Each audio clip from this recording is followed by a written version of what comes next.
What you want more than anything is you want to meet people with different experiences. And I've always sort of found you would see things that you would not automatically have come across.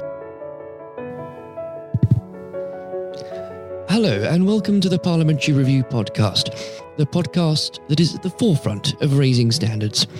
I'm Jonathan White, and in each episode I'm joined by directors, CEOs, CFOs, government ministers, chairmen, presidents, maybe one day even the Prime Minister of Canada. Don't worry, Prime Minister, we'll let you know when the mic is live. The aim is to discover who these people are, the people who get up each morning and make Britain work.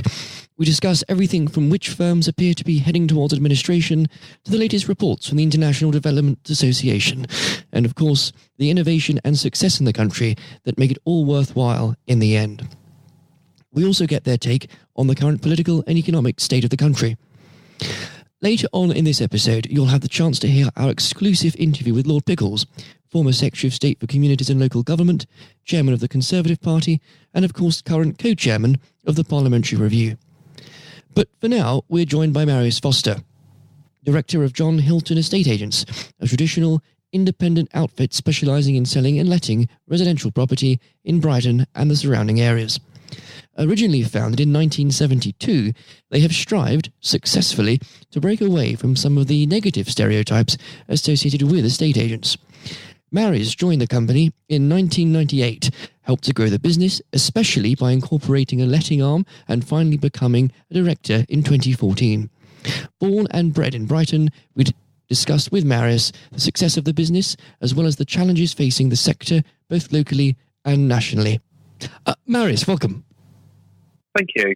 Well, first of all, Marius, thank you very much for joining us today. And I thought it might be a good place to kick off. It's been a fair few months since, obviously, yourself and the team at John Hilton have been in the review. I think the listeners would love to know how you and the team are and how business is.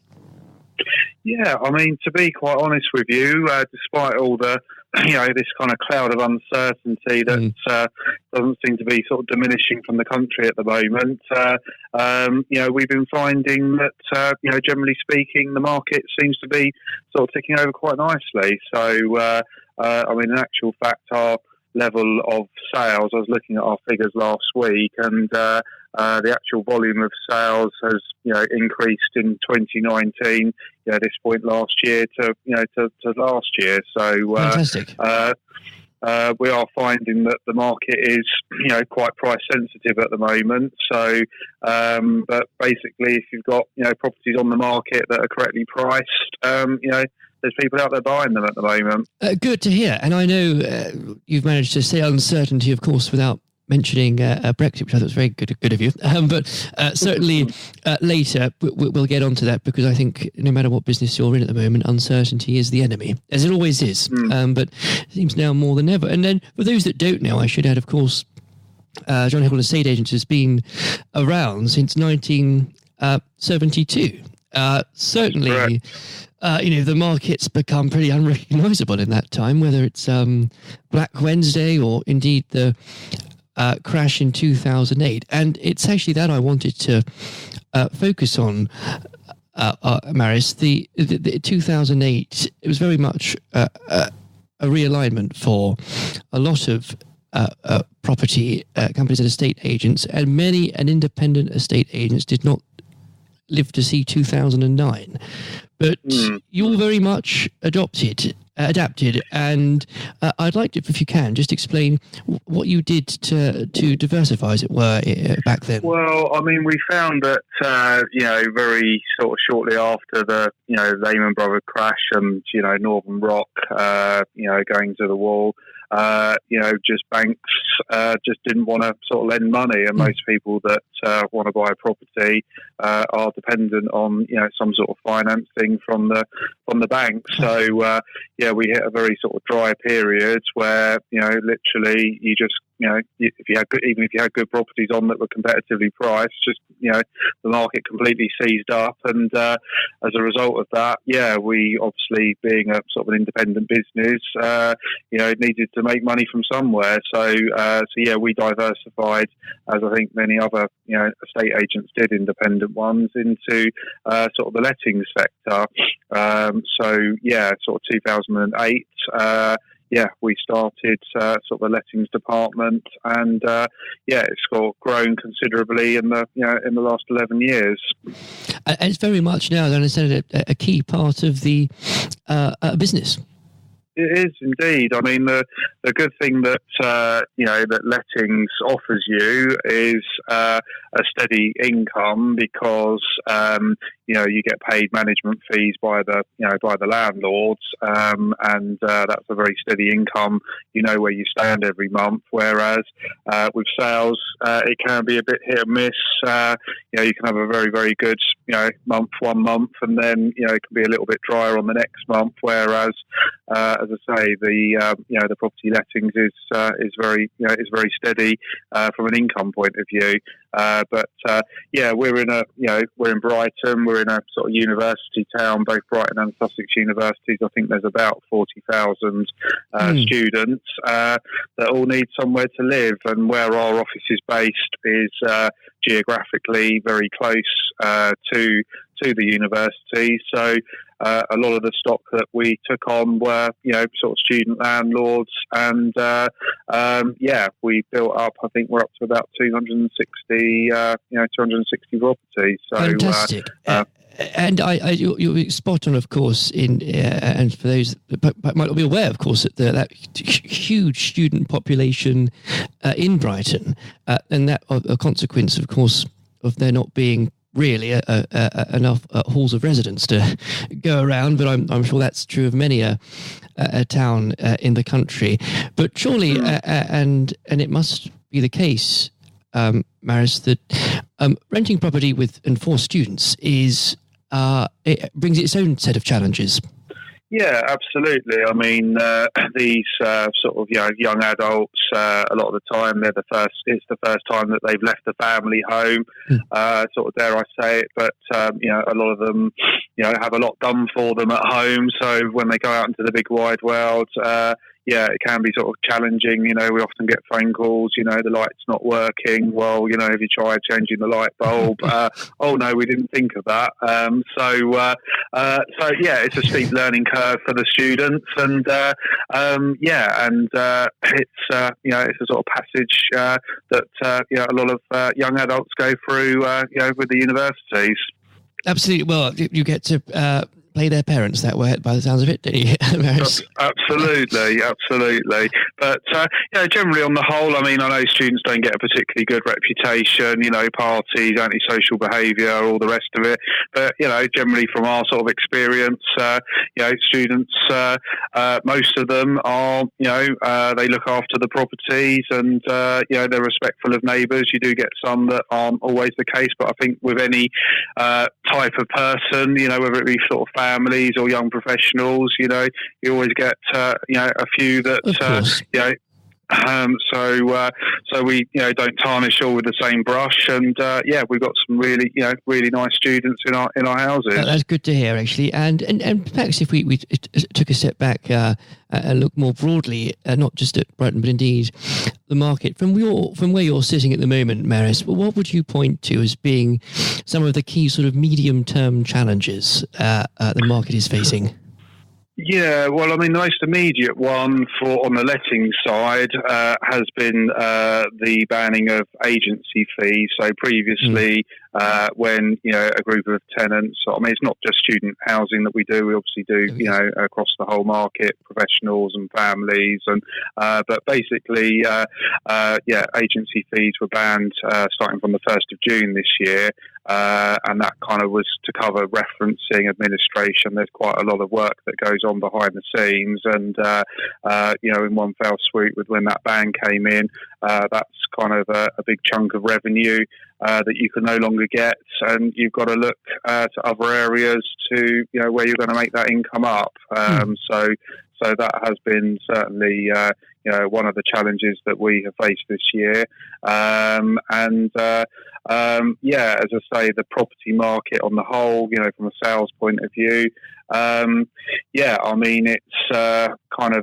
it's always an ever challenging market. I mean, one of the biggest frustrations I find is that an offer can be accepted by a seller, but until contracts are signed, which are generally 3 months down the line, possibly 4 months, there's no legal commitment from either party, and either party can walk away, and that can cause a lot of heartache, with chains breaking down and all the rest of it. Well, and an exceptionally important point. I think a lot of people up and down the country in the business was very much reiterate on that front. And I mean, maybe I don't want to put you on the spot here, Marius, but let's say for one afternoon you got to become Secretary of State for housing communities, and you had 12 hours to do whatever you liked. What is it that you would implement, do, that you could see that could really help out independent agents up and down the country? One of the things that, because we deal with a lot of, sort of property investor landlords, and many of these investor landlords have owned properties for, a considerable amount of time, some sort of 20, 30 years. And, a lot of them are kind of, long in the tooth, and we've been doing this for a very long time. We'd like to get out of the market. But one of the blocks that I find to landlords exiting the market is a huge capital gains tax bill, which makes it not look so attractive. Obviously, they've gained a lot of equity in sort of 20, 30 years, but nobody likes a big sort of tax bill to pay when you sort of sell a property. So I think potentially if I was in that position, I would potentially look at that policy. And I think you're quite right, but I think a lot of people don't realise that when they get to that point in their lives, that they can expect about 28%. Exactly, which of equity, which, I remember when I was selling houses sort of 20 years ago, sort of houses then at 75,000 are, 450,000 now. So that's kind of a hell of a sort of appreciation and a hell of a lot of capital gains tax. So, I know that, sort of government policy is trying to make the property buy-to-let market, more or less attractive from the point of view that obviously you've got to pay an extra 3% stamp duty when you purchase on the whole amount. Obviously, they're phasing out the interest that you can offset on your mortgages against your sort of personal tax returns, and I'm sure that all of these policies are geared towards the buy-to-let market not being as attractive. But I think if it was supplemented with, if you want to get out of the market, kind of not so much capital gains tax to pay, I totally get that. Obviously, there needs to be something charged, but I think that would also, make more money for the government, because more people would sell up and get out of the market, which the volume of sales, I'm sure, would generate a higher amount of revenue for the HMRC than kind of where it stands at the moment, just purely based on volume, even if it was a lesser amount, if that makes sense. Absolutely. I mean, we're talking in the midst of a general election, which is exactly what everybody wanted going towards Christmas.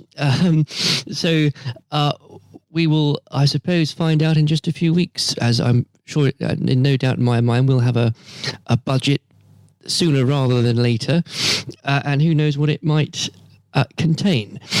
Now, looking back again at John Hilton itself, Marius, obviously being independent for so long is a fantastic thing. Obviously, it comes with its own set of challenges, but also some unique strengths. And I would suggest one of them might be that the ability to, estate agents often do have as you mentioned, students did earlier, a bad rap. But what you're able to do, and clearly this is evident from your clients and customers, you're able not only to sell and rent people a home, but make sure you make it as if it's renting and selling them a house, their own home. And that's that personal touch that really can make all the difference. Yeah, I think that, in all the time that I've been doing this, which is, 23 years, you always, when you speak to customers, you hear of sort of horror tales of, how people are spoken to, just the kind of the attitude of estate agents. And, I totally get why estate agents get a bad reputation, because, many of the estate agents out there do fit that stereotype. But we try and break away from that, and our kind of sort of selling point, if you like, is that we are sort of very, just sort of down to earth, straight talking, don't waffle to people, don't try and lead them up the garden path, and just be very transparent. And I think that people, respect that. They see the difference. And many times I've said, people said to me, what a breath of fresh air your company is. It's compared to everyone else. And as on the back of that, I mean, if you go on sort of Google and look at John Hilton's reviews, I mean, we've got very good reviews on there, and a lot of our business as a result of that is repeat business. We try and look after our clients as much as we possibly can, and word of mouth, I think, is invaluable. Certainly, and it's obvious, isn't it, that people have responded exceptionally positive to yourself and the company, which is a marvellous thing. Now, you've already mentioned it, Marius, and so we should, I suppose, delve into it. There has been, for too long now, an element of uncertainty across the market in the nation as a whole. Now, clearly, it's not as bad, perhaps, in Brighton as one might think, but do you feel that, and I'll say the word, because of Brexit, a referendum we had now over 3 years ago, people have just now come to the realisation that they might as well just not sit on their money and wait for something to happen, but might as well just go for it anyway. Yeah, I mean, what I've sort of found is that, yes, property is, a property purchase is a major investment, but it isn't just about investment. It is, at the end of the day, it's homes to live in. Yes.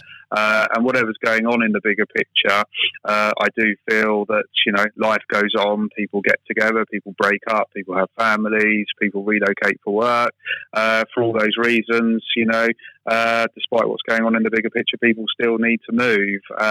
Obviously, people, I think, are approaching it with more caution. I mean, if Brexit hadn't been sort of looming, then, I'm sure that the market probably, prices would have risen in the last 3 years, but I found that certainly in the Brighton market, property prices have held.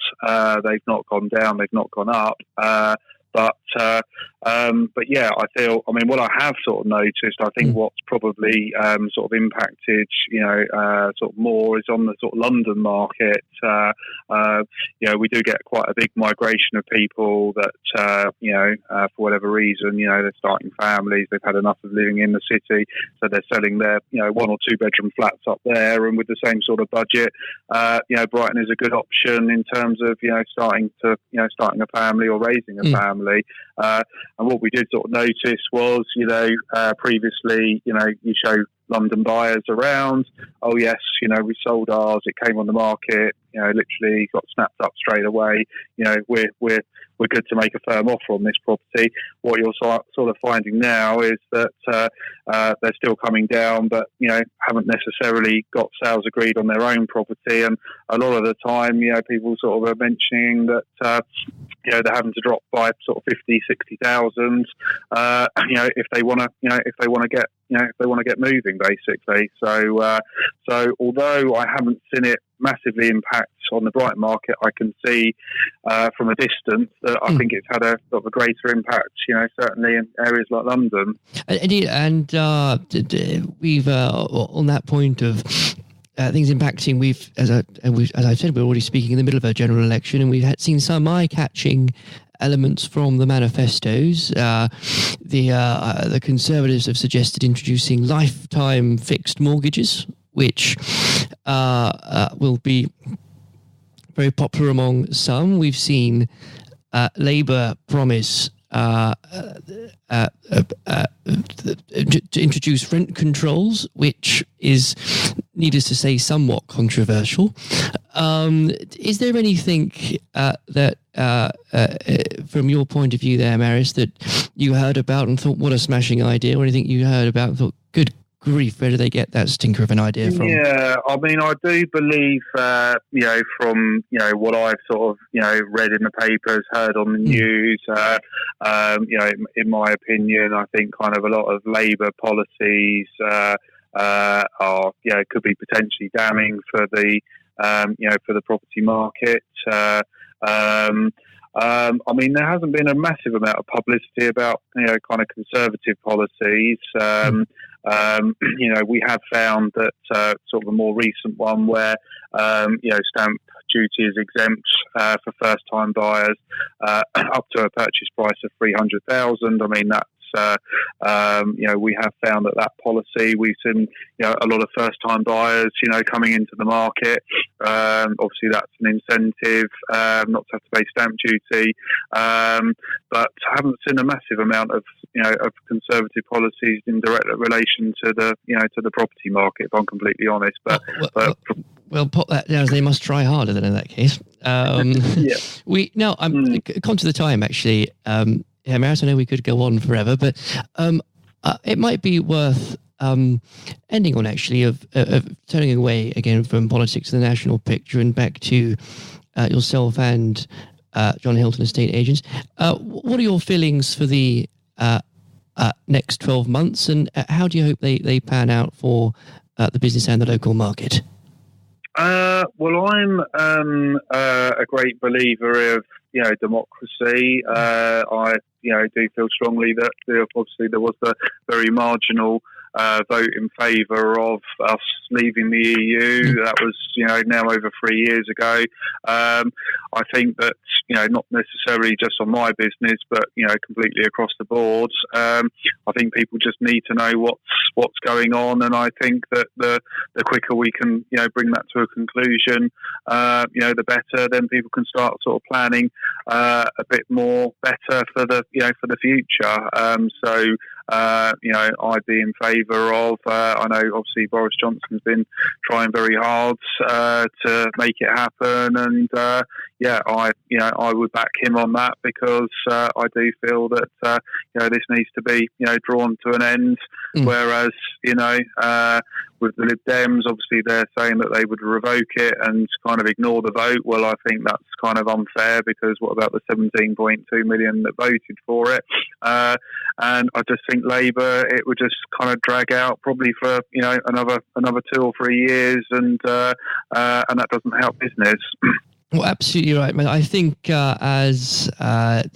we have less than 2 weeks to go, 9 days as we speak. It'll be less, obviously, when this is published, and the choice is exactly the one you've described. Either a Conservative majority and that deal gets through Parliament, or no one, I think, could describe what the alternative is, because it would be a combination of Corbyn, of the Scottish Nationalist Party, and the Liberal Democrats. We should speak, Marius, when we know more after the election. Let's have you back on so we can go through that in a bit more detail. But for now, Marius, thank you very much for joining us. Thank you very much. Thank you. I hope you all enjoyed our chat with Marius, and especially learning more about the challenges facing the sector, and how the whole team at Hilton Estate Agents are continuing to raise standards.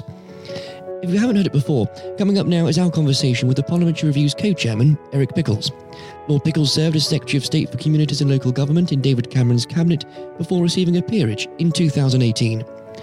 Lord Pickles remains active as the United Kingdom's anti-corruption champion and the country's special envoy for post-Holocaust issues, as well as being a keen vexillologist. That's flags to you and me. I hope you enjoy listening as much as I enjoyed speaking to Eric. Here it is now. Eric, thank you very much for joining us today. Pleasure. Now, I'm sure you won't mind me reminding the listeners that you've been involved in politics, both local and national, for quite a number of decades. Indeed, before the days we were in the common market. Given your experience over those years, what thoughts have you had over the last few weeks and months about the current political situation the country finds itself in? Situation is quite dire because we have a parliament that is by and large useless. It's like a bored teenager on a long drive, and it knows what it doesn't want, and it's so bored with Brexit, but it can't agree. So no matter what you put up, it's against it. Are you in favour of a referendum? No, I don't want that. Are you in favour of remaining within the single market? No, I don't want that. Are you in favour of... No, I don't want to do that, no. And are you in favour of leaving without a deal? No, we don't want to do that. So it's against everything, but there isn't enough votes to be in favour of something. And it could be by the time this podcast goes out that Boris has started on the process of the bill, because we'll be voting on that today. But even then, what people don't seem to understand, this is not the end of Brexit. Right. This is barely opening the door of Brexit. We've got years of negotiations about trade agreements, relationships with Europe, putting down pieces of legislation. We get our agriculture, our fisheries, our financial services into place. Brexit is going to go on and on and on and on. I'm sure we are. Now, the question is, I should actually remind listeners that we are talking on the day that the second reading of the European Withdrawal Act will take place. So, as we speak, we don't quite know. As, well, perhaps like the government front bench, don't know what's going to happen. You compare Parliament to a petulant teenager. What do you do to a petulant teenager to sort it out? Is there a chance that it will see sense and push this through this bill without making amendments? Is there a chance it will vote for its own for a general election? How do you see this playing out at the moment? The sensible thing will be to put this deal through, because I've always been of the view a deal is better than no deal, because this is just the beginning. In order to start the process of Brexit, start the process of the United Kingdom taking over powers that it's not really exercised for 40-odd years, the smart thing is to get this thing through now. But in a way, it's not about Brexit itself. If there was a free vote, this deal would have gone through. Mrs May's deal would have gone through.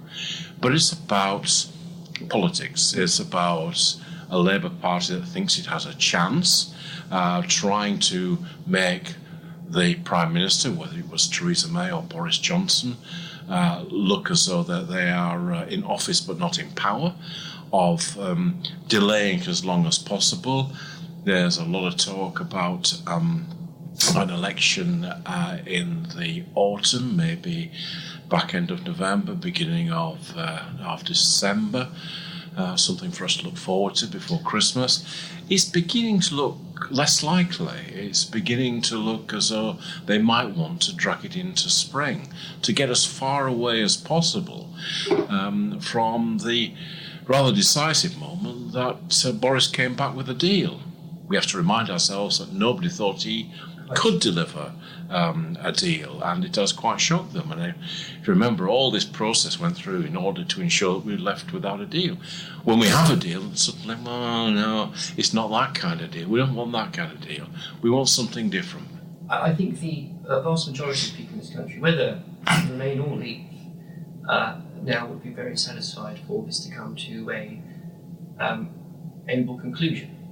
And as you correctly just said, because when it does come to those in the opposition who claim to want this to end, and then to introduce wrecking amendments, they introduce new objections to it, the general public are getting quite frustrated.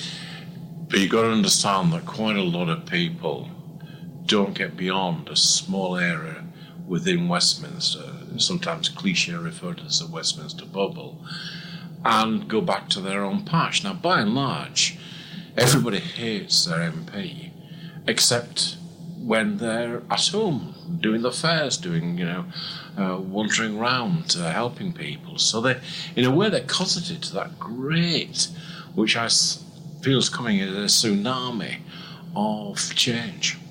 You were, of course, MP for Brentwood for 25 years. Absolutely. What would you? Of course, you resident there as well, despite being a proud Yorkshireman, obviously representing a good Essex seat. What would you say to your old constituents right now? Hang in there; it'll be all right. Well, it's different when you're a member of Parliament because you've got to kind of toe the government line a little bit. So one thing I found now is I've got my weekend back and I say what I want, and I think I always say to our constituents is that it is pretty hopeless down there. Excellent. Well, on that, I think, honest assessment, it's something I think the Parliamentary Review has always done quite well, talking frankly about problems, issues, and also not just good practice, but leadership. Well, I always used to read it when I was a member of Parliament, because, what you want more than anything is you want to meet people with different experiences, and I've always sort of found it quite a kind of a chatty magazine, but also you would see things that you would not automatically have come across. I certainly have attended the receptions over the year, and it's amazing the things you kind of pick up. And I think it's important to stress it's not because politicians are uninterested, because honestly, as you all know more than anyone, it's an issue of time. And to be able to have a channel and a platform where you can keep communication lines between businesses, schools and policymakers is so exceptionally important.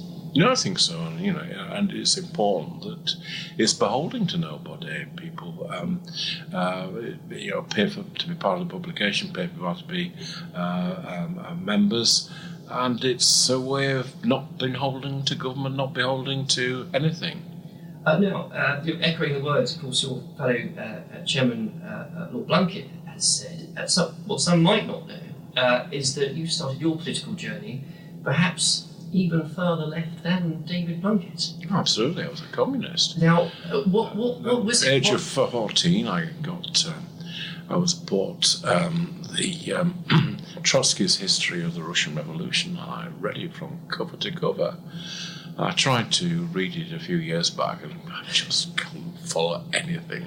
Oh, so I was going to say perhaps you might know the minds of the show front bench better than they do themselves. From my position when I first joined, I would regard them as recalcitrant running dogs of the capitalist system. Now, what was it then that moved you from radical Marxists to running the only inner city council controlled by the Conservatives in the 80s? Well, I was very young, and I was fascinated by what was happening in what was then Czechoslovakia and Dubček, and the revolution that was taking place there inside communism, and the way in which he was repressed by Mr. Brezhnev, and the tanks and taking over. I was so angry. I'm 16, remember. I'm really angry. I thought, what's the most outrageous thing I can do? I'll join the Conservative Party as a protest. And I kind of sticked around, and my family thought it was the funniest thing that ever happened to it. I was Eric the Tory. And I think you announced this quite grandly as a grand protest. I did indeed, but I kept going down, and it was an exciting time. People were developing the ideas of what the Conservative Party should be. Selsdon man, even Heath looked radical. We had different ideas, and it eventually clicked. And at some point, I became a Conservative, and that was 51 years ago. I think I'm definitely 100% a Tory now. Through and through. Through and through. Although I do know the story. Most people might guess that a dynamo Conservative like yourself would have perhaps a portrait of Mr. Thatcher or Mr. Churchill in their office. But who is it that you have? I'd Che Guevara. which I always had them over my left shoulder of visitors, and they always used to kind of, you see their eyes going up and thinking, who, I can't possibly be it. Someone asked me if it was Desi Arnaz. I thought it was married to Lucille Ball. But no, the reason I did that was to remind me and to remind my officials that without constant vigilance, the cigar-chomping commies would take over. I'm sure David Bunk was in the room to reply to that, actually. But in that long journey, you eventually ended up, of course, in 2010, doing something most Conservatives would never thought they would have to do, but in a coalition government with, of all people, the Liberal Democrats. That's right. Now, for something I think perhaps today more than ever, people and our politics seems to be almost wholly determined on how we voted in a referendum 3 years ago. Yeah, I mean, the most normal thing would happen after something like that would be the country would come together, and if anything, we're more divided. I mean, I thought working in the coalition, I'm proud to have been part of that coalition. I'm proud to have worked alongside the Liberal Democrats, who I think realised that, like all minority partners in a coalition, they would suffer at the polls. Do you think we've lost the ability recently as a people to work with those that we might disagree with on issues more than we used to? I'm not sure that's right. I mean, you can see various members of the Conservative Party working closely with Liberal Democrats and Labour to defeat their own government, but it's not a thing I think I would want to encourage. Quite. And I should remind listeners, we are recording this in Victoria, just over the road at Cardinal Place, a fantastically new development site which wouldn't have been there without some of your legislation. What was the proudest? I personally approved it. Absolutely. What was the proudest moment, do you think, in serving Secretary of State for 5 years?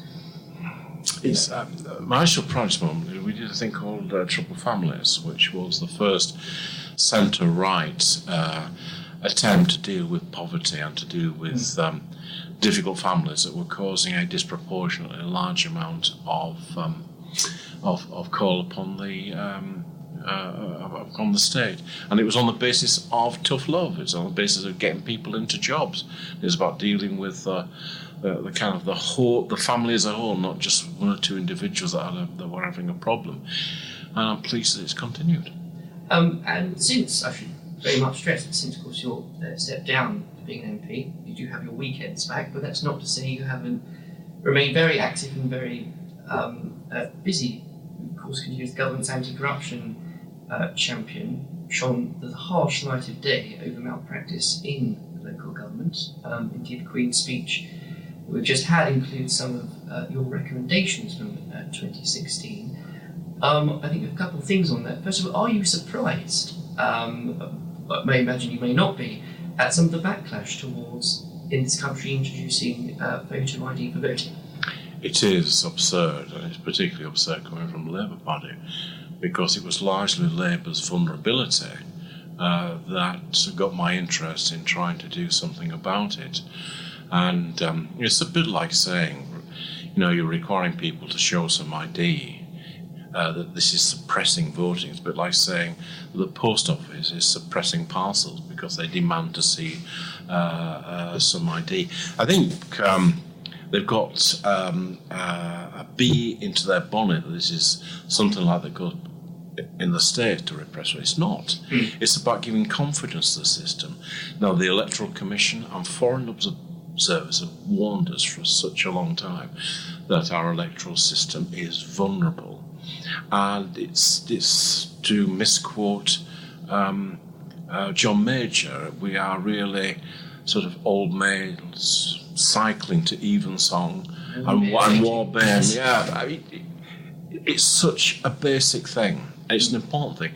And it was kind of interesting in some of the trials. They did a focus group with a bunch of young Asian girls. And they said they thought the process of a photo ID would actually give them a greater confidence in the fairness of the system. I make all kinds of recommendations to stop postal vote harvesting. to stop various fraud taking place, to stop intimidation at counts, to stop intimidation outside polling stations. And I think you referenced it earlier, the Westminster bubble. A lot of the places where this occurs and the places where this does go on are places where perhaps many people in the press don't usually go to. No, they don't. We saw a YouGov poll that said the overwhelming majority, well in the 60%, thought this idea was sensible. Yeah, and I imagine you're quite proud that recommendation is in the speech. Yes, I mean, I'm a bit frustrated they didn't do it sooner, but nevertheless, I'm very happy that they are doing it. It's as if the government's time has been taken up by something else and we've not focused on anything domestic. Absolutely. But with a man, though, with his roots in local government, do you think, and how much you've worked with that report, especially looking at them carefully, how would you rate our current state of local municipal politics? Local government's very good. I mean, local government, don't get me wrong, it's by and large corruption-free, and it does a remarkably good job. And it was, in truth, my worries about local government and that these measures were brought in. I don't believe the fraud is big enough to be able to take a parliamentary seat, but it is big enough to take a council. And if you are negligent, uncaring about the probity of the poll, you're likely to be equally negligent about the awarding of contracts to your friends. So it's all past that. But local government is a very enduring part of our constitution. I got a bit of stick because we had to take some money from them, but by and large they survive very well. Excellent. Now, beyond obviously that work, you're also, of course, the British envoy for post-Holocaust issues. Yeah, sure. I think it very dear to your heart. I know you've done some fantastic work recently, including with obviously former Shadow Chancellor from the Review, Ed Balls. Would you mind, if you could just let the listeners know what projects you are working on with that and really the importance that has to so many communities around the country? Well, I used to be very unpleasant about Ed Ball, and he used to be very unpleasant about me. But I found working with him remarkably easy, and we've not had a single row in 2 years, and by now we're beginning to be able to finish each other's sentences. We're building a memorial to the Holocaust next to Parliament with a learning centre below it, and the reason why the Prime Minister chose that site is that it was David Cameron, and he wanted to ensure that when people left the memorial, they would look and see Parliament and recognise that it was the last bastion against tyranny. But more important, to remind people who work in Parliament that the legislature has a choice. It can either protect its citizens or it can oppress its citizens. And we do know that it was a compliant legislature that brought in the Nuremberg laws. And at a time when there are parts of Europe that are seeking to rewrite their history and seeking to see themselves as only the victims of the Nazis, I'm determined that we should tell the truth in an unblinking way. We are, I suppose, at a critical crossroads when the last survivor is likely to be no longer with us within the next decade and a half. And at that point, we do know that history starts to be reassessed. I think it was Simon Sharma that talked about this. And he was referring to the French Revolution. And of course, most of the books written in the 1850s are the ones that have shaped our view of the French Revolution. But the difference is this, that slightly over 100 years ago, my grandfather Edgar grabbed hold of his Lee Enfield and walked out of a trench in the Somme and walked towards the Germans. And within a few minutes, most of the people he'd been brought up with, most of his friends were dead. Nobody doubts that he did that. But there's a whole industry out there that doubts that the Holocaust took place. So that's why it's important that we help frame that narrative. And you reference as well, it's so important, especially at this time of history, 7 years afterwards, that young people in schools get the correct education about it. How do we compare as a country in doing that compared to some of our European friends? We I think, compare remarkably well, particularly because we've got a mixture of things. We ensure through the lessons of Auschwitz that 2 pupils from every secondary school go to Auschwitz each year, that they have a preliminary meeting, a visit and a wrap-up. We ensure that Holocaust Day is remembered in January. And I can remember starting that, or not starting it, but being part of a foot soldier of people that put it together.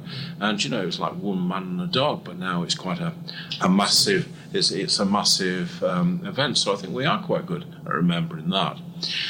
I think where we perhaps do need to have a wider understanding is beyond the death camps. And we need to kind of understand the Einsatzgruppen, which was the roving murder squads, how important they were. You were more likely to have been shot in a ditch than to end up in a death camp. And the hinterland of that is Lithuania, where I was last week talking to colleagues, and through Belarus and the Ukraine. And it's really important that we ensure that we register where those death sites are. And I think certainly, and I'm going to sit down next to speak, which hopefully won't be too long away. It's something I think we'd be very happy to keep updates on how that project is going, because it's so important and people do need to be aware of it. Looking to the future, though, I imagine you were actually very content and happy. The former Prime Minister, friend and colleague David Cameron just released his book, and you were quite unscathed from it. He was very nice about it. I even bought the audio version because he was reading it, and he obviously, but there was a fair bit of affection, and I'm rather glad they left out one or two of the other embarrassing things. Maybe another time. Yeah. Yes, but it's important, I think, and I'm conscious of the time. But I think it's important that today people have become so perhaps caught up in what's happening in this country regarding Brexit. Looking to the future, what would you say that it's a positive thing that this country has to look forward to? Well, we're a large trading nation. We're a large economy. We're a liberal democracy, and it would be good to get through Brexit over the coming years. And it would be good to start to look at some of the social issues that we need to tackle. Those have been left behind by our economic progress. And it would be good to see some solid investment in this country, both in terms of its infrastructure, but also in terms of the way it operates as a democracy. And I know this is going to be a huge focus of the next review. Eric Pickles, thank you very much for joining us. Thank you. As always, it's been a pleasure interviewing and learning from our guests. I hope you've all enjoyed listening. Until next time, I'm off to the Queen's Arms to raise a glass to raising standards. Goodbye. Thank you for listening to our podcast. You can find every episode on iTunes, YouTube, and Spotify. The views expressed by each guest in the podcast are their own. They do not represent the opinions of the Parliamentary Review, Westminster Publications, Lord Pickles, Lord Blunkett, David Curry, or any other guest on the podcast. If you'd like to know more about the Parliamentary Review, please visit www.theparliamentaryreview.co.uk.